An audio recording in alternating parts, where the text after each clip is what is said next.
नमस्कार साथियों, स्वागत है आप सभी का आज के स्पेशल सेशन जो कि आप लोगों के लिए 7 मिनट्स ट्रिक्स का लेके आते हैं हम अनअकैडमी के चैनल 7 मिनट्स ट्रिक्स पर। मैं हूं अंकित अवस्थी, आप लोगों के लिए 7 मिनट्स ट्रिक्स में आज लेके आ रहे हैं अर्थ की एटमॉस्फेरिक लेयर्स को याद कराने का तरीका और उनसे संबंधित कंसेप्ट। स्वागत है सभी मित्रों का। मेरे प्यारे साथियों, असल में एटमॉस्फेयर है क्या?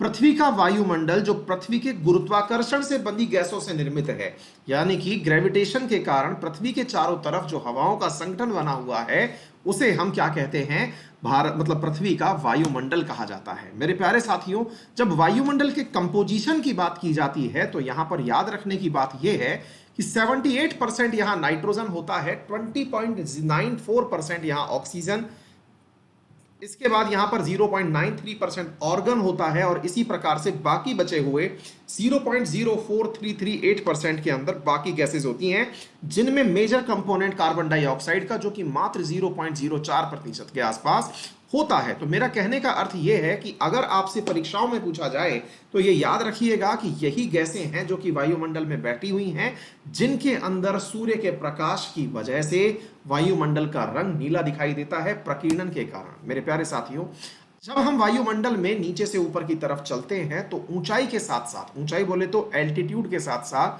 यहां पर कुछ मंडलों की चर्चा की जाती है और इन मंडल में 12 किलोमीटर तक हम लोग ट्रोपोस्फियर की बात करते हैं, जिसको ट्रोपोस्फियर को आप क्षोभ मंडल कहते हैं।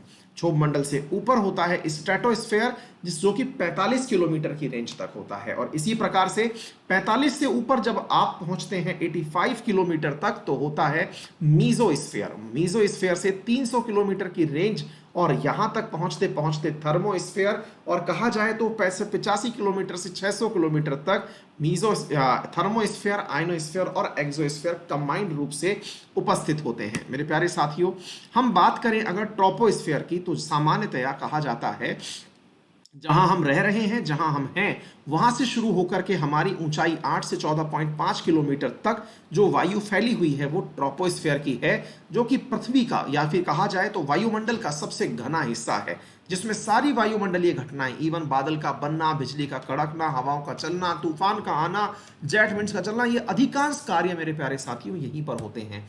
स्ट्रेटोस्फीयर की अगर हम बात करें तो ये बहुत स्टेबल सिस्टम होता है। यहां पर असल में ओजोन परत पाई जाती है और वही ओजोन परत सूर्य के प्रकाश में आने वाले यूवी विकिरणों का अवशोषण करती है। यहीं पर शांति होने के कारण, यानी यहां पर इतना समताप मंडल इसको इसलिए कहा गया क्योंकि यहां पर किसी प्रकार का आंधी तूफान नहीं आता है।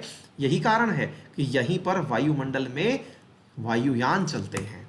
इसी प्रकार से मीजोस्फीयर के अंदर मेरे प्यारे साथियों समताप मंडल से शुरू होकर 85 किलोमीटर तक जाता है और इस परत में, मीजोस्फीयर में, जो एस्टेरॉइड्स आते हैं, मीटेरॉइड्स आते हैं सूर्य की तरफ से या अंतरिक्ष की तरफ से, वो यहीं जलकर भस्म हो जाते हैं। वो जो उड़ते हुए तारे दिखते हैं ना आपको, जो मूवीज में आप देखते हैं कि तारा टूट के इधर से उधर गिरा, वो तारे की जो घटनाएं हैं सामान्यतया वो मीजोस्फीयर में ही नोटिस की जाती है। यहां पर वायुमंडल के प्रभाव से वो लोग जल जाते हैं, वो एस्टेरॉइड्स, वो उल्कापिंड जल जाते हैं। इसी प्रकार से जब हम थर्मोस्फीयर की बात करते हैं तो मीजोस्फीयर से ऊपर 600 किलोमीटर तक थर्मोस्फीयर पाया जाता है और ये थर्मोस्फीयर मेरे प्यारे साथियों, यहां पर सामान्यतया जो अपन पढ़ते हैं कि पृथ्वी से ऊपर की तरफ अगर हम ऑर्बिट्स की बात करें तो लो अर्थ ऑर्बिट, हाई अर्थ, मिडिल अर्थ ऑर्बिट और हाई अर्थ ऑर्बिट, तो लो अर्थ ऑर्बिट वाली जो रेंज है वो थर्मोस्फीयर की होती है। यहीं पर आपका इंटरनेशनल स्पेस स्टेशन खड़ा हुआ है ना, जो मूविंग है चारों तरफ। आयनोस्फीयर की अगर हम बात करें तो मेरे प्यारे साथियों, आयनोस्फीयर असल में क्या है? आयनोस्फीयर क्या होता है कि जैसे जैसे ऊंचाई में आप थर्मोस्फीयर से ऊपर चलते चले जाते हैं, लगभग 1000 किलोमीटर की ऊंचाई तक, तो होता क्या है कि तापमान सूर्य की तरफ चलने पर यहां से आगे बढ़ना शुरू हो जाता है। चीजें जो हैं, यानी कि जो गैस मॉलिक्यूल्स थे, जो तो गैस तो अब खत्म हो चुकी है, लेकिन जो भी पार्टिकल्स हैं अब वो आयनित हो चुके हैं, और जब कोई चीज आयनित हो जाती है, अपने सब पार्टिकल्स में बट जाती है, तो ये आयन क्या करते हैं कि ये अपने साथ टकराने वाली इलेक्ट्रोमैग्नेटिक वेव को प्रकीर्णित कर देते हैं।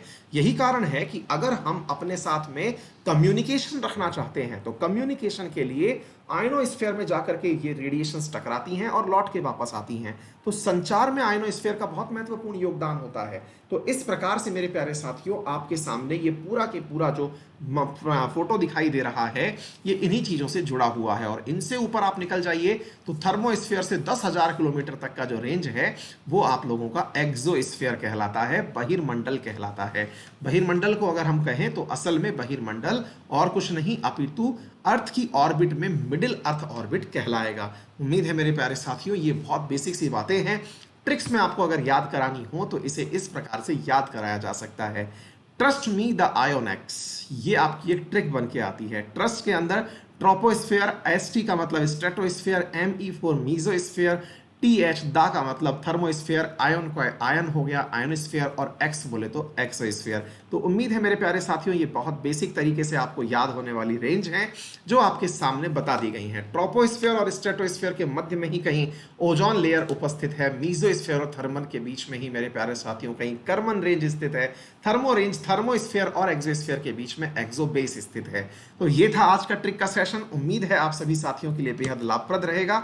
मेरे प्यारे साथियों आप इस चैनल को सब्सक्राइब करें, इसका नाम है 7 मिनट्स ट्रिक्स, और ये 7 मिनट्स ट्रिक्स को आप हमारे साथ में ज्वाइन कर सकते हैं, सब्सक्राइब कर सकते हैं और मेरे साथ में द हिंदू पढ़ सकते हैं अनअकैडमी के यूपीएससी सेक्शन में, जहां मैं लेके आ रहा हूं सोमवार सुबह 10 बजे से द हिंदू एनालिसिस हिंदू में, हिंदी में। तो मेरे प्यारे साथियों आपका स्वागत रहेगा। मेरा टेलीग्राम ग्रुप है GK by Ankit Awasthi sir, जिस पर जुड़े हैं 1,40,000 विद्यार्थी। आप भी वहां जुड़ जाएं और इस कंटेंट को वहां पर आप प्राप्त कर सकते हैं। एसएससी सीएचएसएल जेई के लिए मेरा क्रैश कोर्स चल रहा है जिसमें रेफरल कोड अंकित 10 लगा के क्लासेस एक्सेस कर सकते हैं एसएससी सेक्शन में, और फाउंडेशन बैच मेरा चल रहा है अनअकैडमी के ही एसएससी सेक्शन में, जहां पॉलिटी शुरू होने जा रही है। रेफरल कोड अंकित 10 लगा करके आप मेरे द्वारा पढ़ाई जाने वाली सभी क्लासेस, इसके अलावा भी कोई भी कोर्स अनअकैडमी से परचेज करें 10% का डिस्काउंट प्राप्त कर सकते हैं।